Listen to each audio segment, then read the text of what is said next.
Hello, welcome to the sideboard here at the StarCityGames.com Open Series in Columbus. I'm Nick Miller, alongside Rudy Briksza. How you doing today? Doing pretty good. Just locked myself for top 8 here, theoretically. Yep, 7-0 with this red, white, blue pile, as Patrick Sullivan likes to call it. But it's basically a Jeskai Stoneblade build. Right. But you've got a lot of neat little tweaks in here. You got a couple main deck Pyroblasts, which is starting to become a normal thing for a lot of decks. Talk about how you came to this configuration. We've seen these types of Stoneblade decks before. So for a while I was trying to figure out, I've been testing a lot for GP New Jersey, which is coming up next week. And Star City Games. Right, it's gonna be great. The last time I played in a Legacy GP, I did really well. So I wanted to do really well again. Okay. So I've been putting my nose to the grind and testing. And the one thing that I came to is Dig Through Time is great in a pseudo control deck. Treasure Cruise can be great. Stoneforge Mystic never stopped being good, and Jace has gotten even better. How did Jace get better? So the thing is everybody's really lowered the floor with Treasure Cruise, and when you're playing stuff like Jitte and Batterskull and Stoneforge Mystic and a bunch of plows, and I even have Lightning Bolt in the second Pyroblast, you can mop up a lot of that stuff. And mid to late game, when you play a Jace just completely takes over the game. There are way too many situations I've played today where Jace has just been by far the best card in my deck.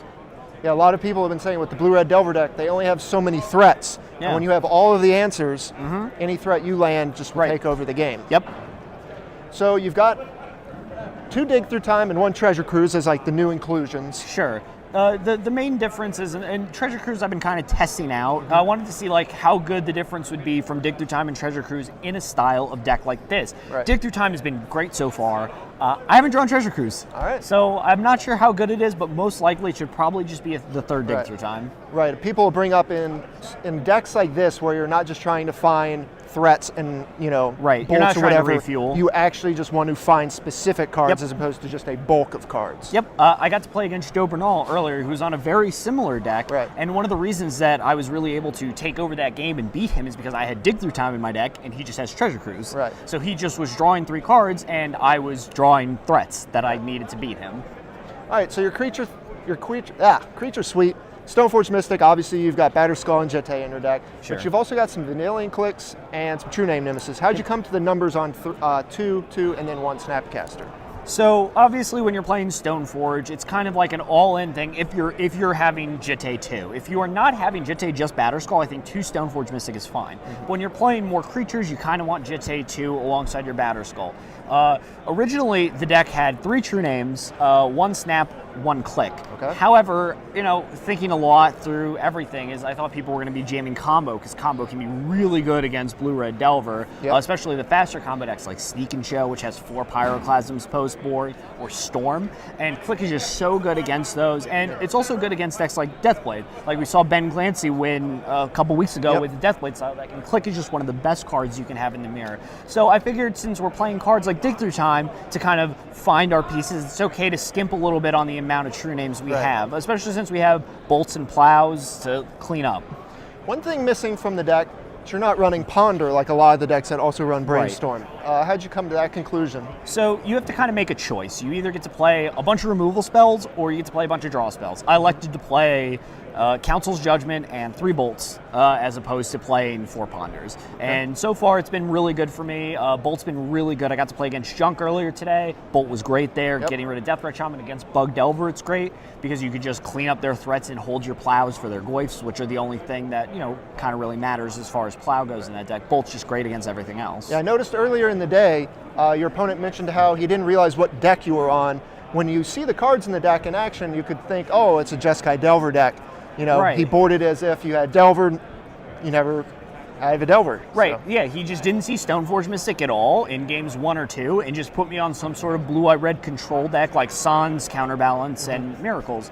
And because all I showed him in game 1 and 2 was just Dig Through Times, Jaces, and some Clicks and a Snapcaster. So I mean, it's very reasonable to play this deck in such a way that you're not because you're not really a Stoneforge deck. Right. You're really a blue-eye. You're really just like some sort of Jeskai control deck, and you also just happen to have just the best cards in here, which includes Stoneforge. Right. With all the cards, you can represent all kinds of different strategies. So you also got a couple just regular old counterspell. Yep. As well as a couple spell pierce, as well as your force wills for your disruption. Right. Because people are kind of lowering to the ground, spell pierce gets a lot better because everyone's just using all their mana every turn and they're trying to, fill up their graveyard, and spell pierce kind of helps keep them down. Counterspell is just great mid to late game because you can just use it to counter whatever you want, and it's better than, holding up 5 mana for force will. It allows you to do things like play click or play tune and still keep up a counterspell. One thing interesting is you've got a bunch of basic lands in the deck, which a lot of these 3-color decks have kind of skimped on, but it's important because you got a couple Blood Moons in the sideboard. Right. I figured a lot of people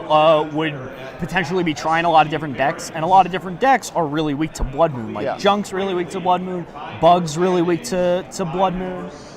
So you have all these different decks that Blood Moon just flat out colds them. So it's just a good inclusion to have, and decks like Deathblade can't beat it, Blue-Red Delver can't beat it. Like you don't want Blood Moon against a deck like Blue-Red Delver, but against all the other Delvers, Blood Moon is just lights out.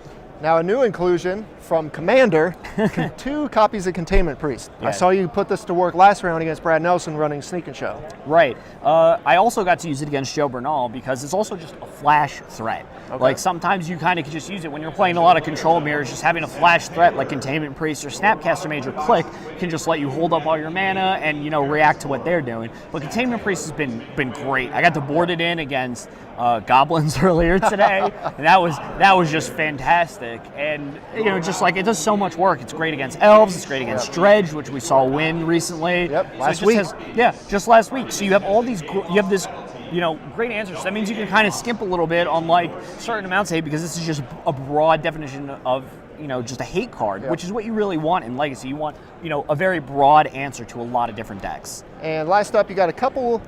The Firewalker, Core Firewalker. So Core Firewalker is just like a throwback to the past. Core Firewalker used to be in the sideboard of just regular blue-white Stoneblade for burn matchups. Yep. And, we just played in Standard all the time, just fantastic against burn. There's so many decks. Like, Blue-Red Delver can just not beat that card. You just play it on 2, and they're like, well, I can never attack you again or bolt it. And the best part is you have stuff like Pyroclasm in your sideboard, so you get to Core Firewalker and just Pyroclasm them. That is a combo, my friend. Right. The other creature I have in my sideboard that's really pulled its weight and has surprised me really well is Baneslayer Angel. Yep. So Baneslayer... Reduke approved. Yeah, Reduke approved Baneslayer Angel. He played it in his sideboard of his Miracles deck for a while. I know a lot of people have played it, and it's just great because with the exception of a deck like Stoneblade or Blue-Red Delver that has Plow, there's really no answer to Baneslayer Angel. And I got to play it on Goblins on 5. I'm just like, turn 5, Baneslayer, and he's like... Oh. He's just like looking at the Tuk Scrapper in his hand going, I thought you were going to play Batterskull. And I'm like, nope, kill you with Baneslayer. Much harder to deal with. Yep, Blue-Red Delver can't beat it. And the life gain is just incredible. Yeah. Just the ability to gain life and really set yourself back into a game or put yourself far out of reach is just really what you need against the Blue-Red Delver deck since it has such a high output of damage. All right. Well, Rudy, the deck looks sweet.